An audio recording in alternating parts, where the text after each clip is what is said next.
While a WhatsApp message can technically serve as a delivery method for a notice, it cannot replace due process.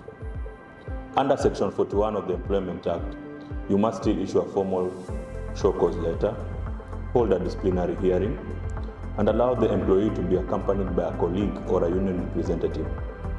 In 2020, the Employment and Labor Relations Court is increasingly awarding extra damages for humiliating terminations, which often include firing via text without a face-to-face hearing.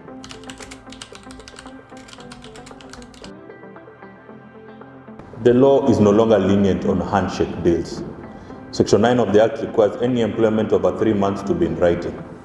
Without a contract, the court will almost always adopt the employee's version of the terms regarding salary and benefits. A written contract is your primary shield. It defines IP ownership, confidentiality, and performance.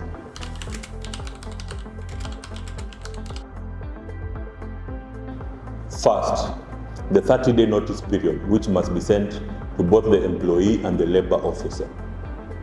Second, severance pay, at least 15 days basic wages for every completed year worked. Third, a fair selection process. You must prove you used objective criteria like last in, first out, or specific skill sets. Using redundancy as a mask for a personal grudge is a fast track to a 12-month gross salary penalty for unfair dismissal.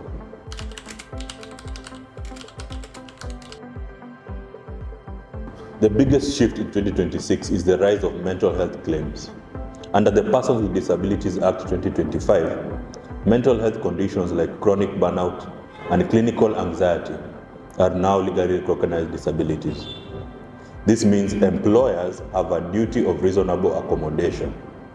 We are also seeing disputes over the right to disconnect, the boundary between home and office in our remote work culture.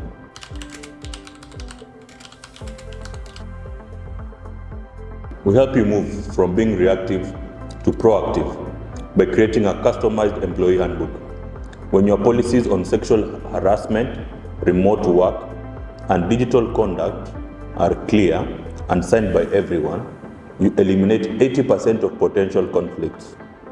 Most lawsuits aren't about the law itself, they are about unclear expectations.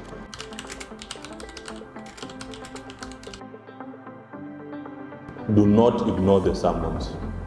The ELRC moves faster than you think. At Borona Advocates, we start with a procedural audit. If you've made a mistake in the process, we'll help you negotiate a confidential settlement to save on legal fees. If you followed the law, we defend your business with a paper trail that proves your actions are both substantively and procedurally fair.